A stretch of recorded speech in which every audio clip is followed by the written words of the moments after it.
Welcome back to the Diver Guide channel, and today we're talking about how to do your first backflip on a diving board. I'm going to give you my top 4 tips to do a backflip, and after that, I'll go over some common mistakes. But if you're a seasoned diver, you may want to watch my back 1.5 video because it goes way more into proper body mechanics. If you're looking to do your first backflip or you're new to backflips, I break down the backflip into 4 parts: the sit, swing, look, and come out. Let's start with the sit.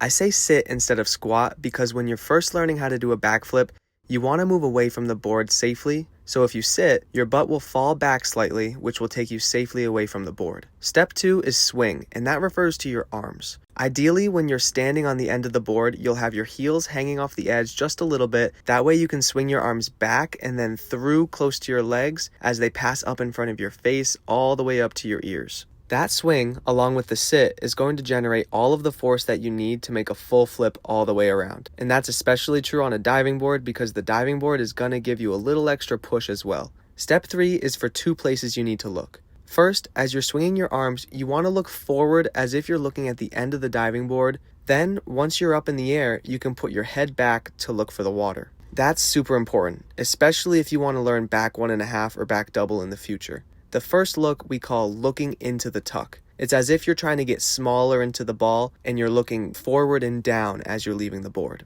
And then you can tilt your chin up slightly once you've left the board so that you can look for the water, and that's what we call spotting.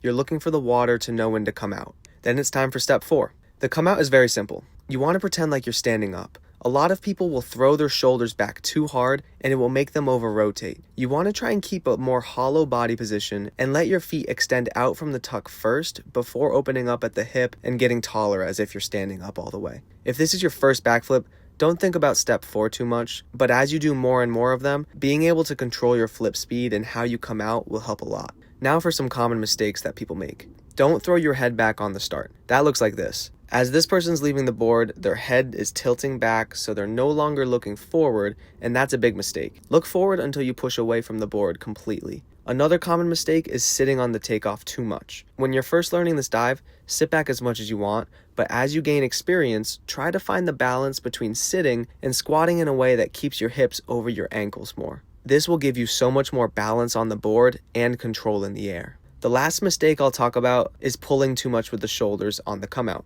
I talked about it briefly, but that looks like this. As they unfold from their position, they overextend their back and go a little too archy. And that's how you smack on your back or just lose control. When you come out of this dive, pretend like you're trying to keep your shoulders in front of your chest, and that means you have to stay hollow. Over time, you'll find the right balance and you'll have total control of your backflip.